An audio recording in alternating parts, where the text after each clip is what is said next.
Hello hi friends, ఇక్కడ నేను పులిహోర చేస్తున్నాను. లెమన్ పులిహోర. ఇక్కడ పచ్చిమిర్చి ఒక 5-6, నెక్స్ట్ జీలకర్ర, ఆవాలు, పల్లీలు, ఎండుమిర్చి అవన్నీ రెడీ చేసుకున్నాను. ఒక పావడు ఆయిల్ వేసాను.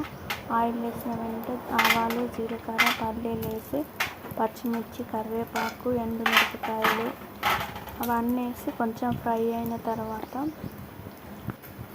అది కొంచెం ఫ్రై కావాలి. మంచిగా ఫ్రై అయిన తర్వాత నెక్స్ట్ ఇక్కడ కొంచెం సాల్ట్ వేసాను. సాల్ట్ మనకు తగినంత సాల్ట్ వేసుకోవాలి. నెక్స్ట్ ఇందులో వేసుకోవాలి పసుపు కొంచెం టేస్ట్ తగ్గట్టు. నెక్స్ట్ లెమన్ ఇక్కడ పిండుకోవాలి. మంచిగా పిండుకొని బాగా కలుపుకోవాలి. అన్నానికి సరిపోయేలాగా అన్నం కలుపుకున్న తర్వాత మిక్స్ చేసిన లెమన్ రైస్ ఇందులో యాడ్ చేసుకోవాలి. ఫ్రైలో యాడ్ చేసుకొని ఇది లెమన్ పులిహోర రెడీ అయిపోయిందండి. ఓకే ఫ్రెండ్స్, నచ్చితే like, subscribe, support my channel. Okay friends, thanks for watching.